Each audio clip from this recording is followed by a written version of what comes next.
तत्काल news live के video देखने के लिए हमारे चैनल को सब्सक्राइब कीजिए और नोटिफिकेशन पाने के लिए बेल आइकॉन प्रेस कीजिए। आज सुबह गृह मंत्री ने जो कहा है कि सरकार के पास कुछ छिपाने के लिए नहीं है अडानी के मामले में, अगर छिपाने के लिए कुछ नहीं है इनके पास तो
लपेटे हुए, आज तो बदन पर सिर्फ तिरंगा लिपेटे हुए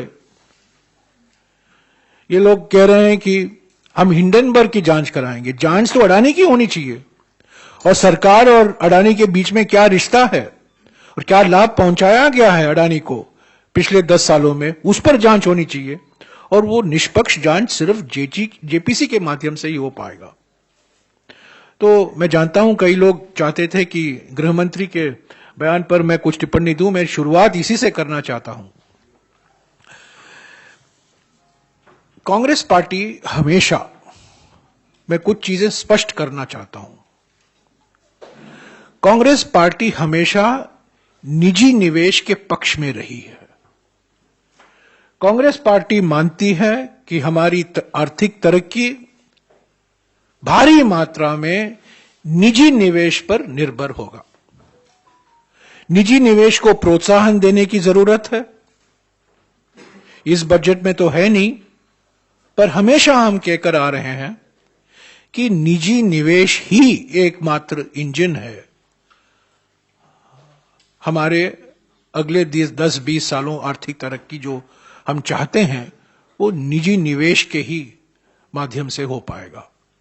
तो निजी निवेश के लिए प्रोत्साहन देना बहुत जरूरी है।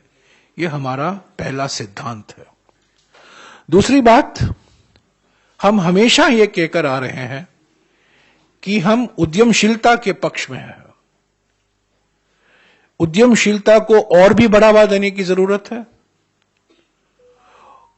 उद्यमशीलता से नए उद्योग शुरू होंगे, नया व्यापार के दरवाजे खोले जाएंगे, युवकों को रोजगार मिलेगा। उद्यमशीलता ही एक रास्ता है हमारी आर्थिक तरक्की के लिए। तीसरा हमारा सिद्धांत यह रहा है कि हम अंध निजीकरण के खिलाफ हैं। जिस तरीके से निजीकरण किया जा रहा है, सार्वजनिक संपत्ति बेचे जा रहे हैं, उसके हम खिलाफ हैं। जो सार्वजनिक कंपनियां, जो पब्लिक सेक्टर कंपनियां मुनाफे में चल रहे हैं, उनको भी बेचा जा रहा है। इसीलिए मैंने कहा अंध निजीकरण के खिलाफ हैं। निजी निवेश को प्रोत्साहन देना जरूरी है, पर इसका माने यह नहीं है कि public sector bank, public sector insurance कंपनियां, पब्लिक सेक्टर इंफ्रास्ट्रक्चर को आप बेचते रहेंगे। ये कांग्रेस पार्टी बिल्कुल इसके खिलाफ है। चौथा सिद्धांत, हम उदारीकरण में विश्वास रखते हैं। 1991 में जब मनमोहन सिंह जी वित्त मंत्री थे, उदारीकरण की शुरुआत हुई थी। हम उदारीकरण में पूरा विश्वास रखते हैं, पर यह उदारीकरण विनियमित मंडी के आधार पर होना चाहिए, नियम होने चाहिए, संस्थाएं होनी चाहिए,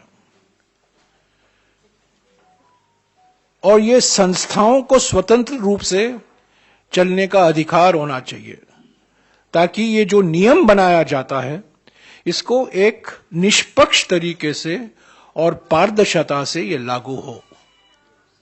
सेबी हो या रिजर्व बैंक हो या कंपटीशन कमीशन हो, ये सब संस्थाएं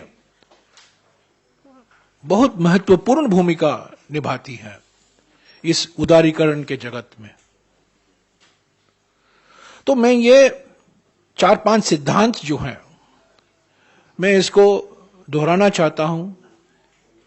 हमारी जो लड़ाई आज है सरकार से, खास तौर से प्रधानमंत्री से, वो निजी निवेश के बारे में नहीं है, उद्यमशीलता के बारे में नहीं है। हां, सार्वजनिक क्षेत्र को बेचने के बारे में जरूर है, संस्थाओं को निष्पक्ष बनाने में उसके बारे में नहीं है, उदारीकरण के बारे में नहीं है।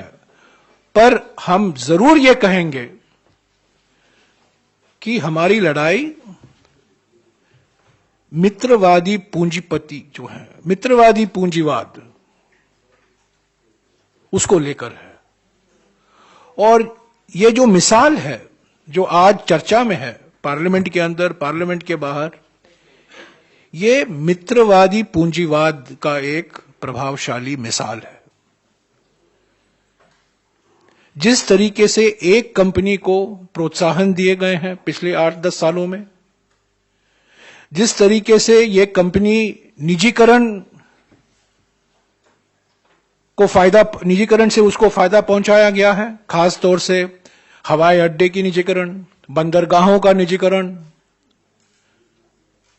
और कई क्षेत्र हैं जहां सिर्फ एक ही कंपनी को फायदा पहुंचाया गया है। इसके हम खिलाफ हैं। हम बार बार कहे हैं इस सत्र में, और हम कहते रहेंगे पार्लियामेंट में जब हम वापस लौटेंगे 13 मार्च को, कि जेपीसी की मांग को लेकर कांग्रेस पार्टी और सभी विपक्ष की पार्टियां एक हैं। और कोई इंक्वायरी करेगा, वो मैं समझता हूं उससे ये जो मूल प्रश्न है, कैसे फायदा पहुंचाया गया और क्या रिश्ते हैं सरकार और इस कंपनी के बीच में, खास तौर से प्रधानमंत्री और इस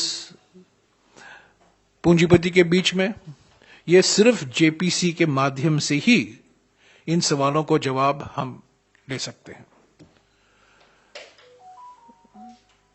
तो पार्लियामेंट अभी 13 मार्च तक एडजर्न किया गया है, और अभूतपूर्व हमने देखा है, अभूतपूर्व तरीके से जो बात हमने उठाए थे लोकसभा में और राज्यसभा में, उसको रिकॉर्ड से हटाया गया है। और अडानी का नाम को भी एक्सपंज किया गया है, प्रधानमंत्री की तो छोड़िए। और मैंने सिर्फ एक ही मांग की थी राज्यसभा में कि जो इल्जाम प्रधानमंत्री लगा रहे हैं कांग्रेस पार्टी पर, उसका प्रमाण वो राज्यसभा के पटल में रखे, उसको भी एक्सपंज करा दिया गया है। हम चुप नहीं रहेंगे, हमें चुप्पी करने की कोशिश हो रही है, धमकी दे रहे हैं, हम इसमें नहीं आएंगे, सवाल उठाते रहेंगे। 6 तारीख को देश भर में प्रदर्शन हुआ कांग्रेस पार्टी संगठन की ओर से। 17 तारीख को पूरे देश में प्रेस कॉन्फ्रेंसेस होंगे 25-30 जगहों में। कांग्रेस पार्टी के नेता, प्रवक्ता जाएंगे, और इसका महत्व क्या, क्यों कांग्रेस पार्टी बार बार उठाती रही है इस मुद्दे को पार्लियामेंट के अंदर और पार्लियामेंट के बाहर, और क्यों जेपीसी की मांग अनिवार्य है, इस पर हम और भी कुछ बोलेंगे 17 तारीख को।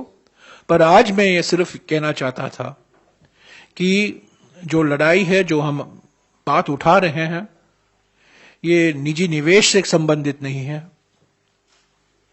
आज हमारे देश में करीब 3 करोड़ परिवार हैं जो शेयर बाजार में प्रतिभागी हैं। करीब 3 करोड़ परिवार, ये छोटा आंकड़ा नहीं है।